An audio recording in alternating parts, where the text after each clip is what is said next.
हाँ बच्चों, पटेरिया सर की क्लास में आपका स्वागत है।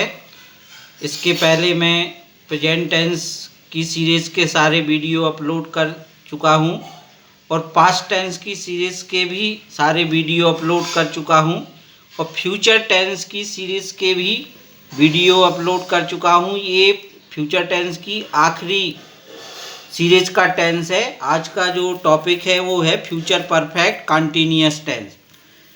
तो फ्यूचर परफेक्ट कंटिन्यूअस टेंस क्या होता है ये थोड़ा समझ लें आप। फ्यूचर परफेक्ट कंटिन्यूअस क्या होता है, जैसे इस टेंस से प्रकट होता है कि कोई कार्य भविष्य काल में किसी समय शुरू होकर कुछ देर तक भी रहेगा। ध्यान दें कि इस टेंस का उपयोग प्राय लिखने और बोलने में ही होता है।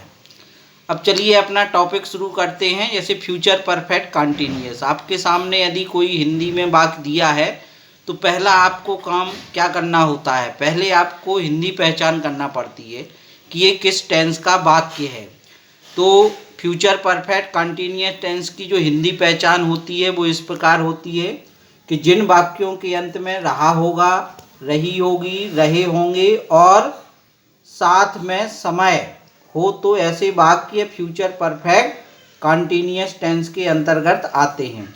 जैसे हिंदी में मैंने इसका एग्जाम्पल भी दिया है, जैसे वह 2 घंटे से आम खा रहा होगा। तो देखना इसमें रहा होगा भी आया है और साथ में समय, तो समझ लेना चाहिए कि इस प्रकार के जो वाक्य होंगे वो फ्यूचर परफेक्ट कंटिन्यूअस टेंस के अंतर्गत आएंगे। तो चलिए, जैसे सबको पता है कि एक टेंस में 3 टाइप्स के सेंटेंस होते हैं। पहला जो सेंटेंस है वो सिंपल सेंटेंस है।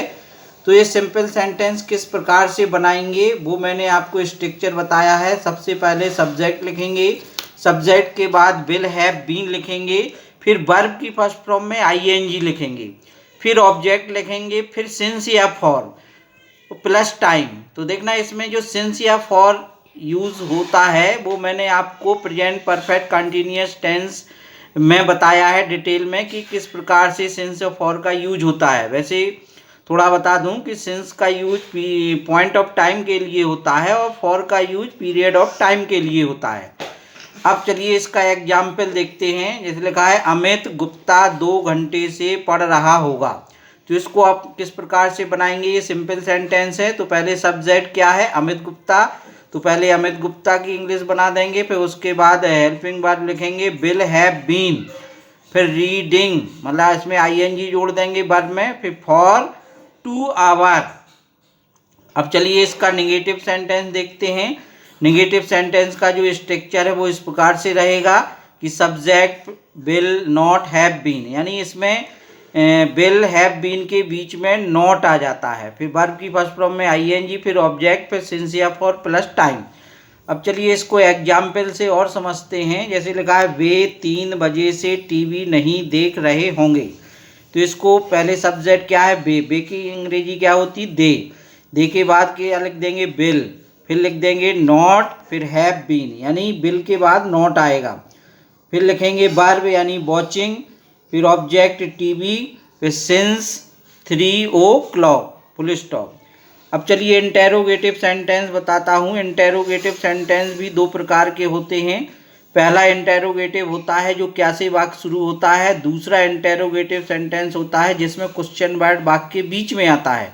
तो क्या से शुरू होने वाले वाक्य का जो स्ट्रक्चर है वो इस प्रकार से होगा, जैसे will plus subject plus have been plus verb की फर्स्ट फॉर्म में आईएनजी, फिर ऑब्जेक्ट, फिर सिंस या फॉर प्लस टाइम, फिर क्वेश्चन मार्क आएगा।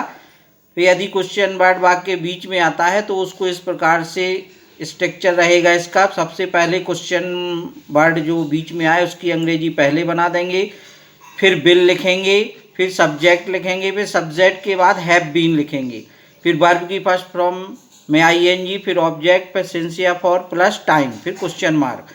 चलिए इसको एग्जाम्पल से और क्लियर करते हैं। जैसे ये वाक्य है क्या से शुरू हुआ है, जैसे क्या तुम सोमवार से पुस्तक पढ़ रहे होगे।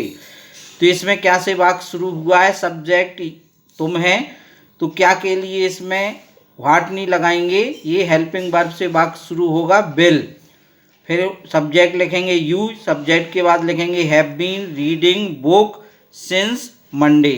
फिर क्वेश्चन मार्क लिखेंगे।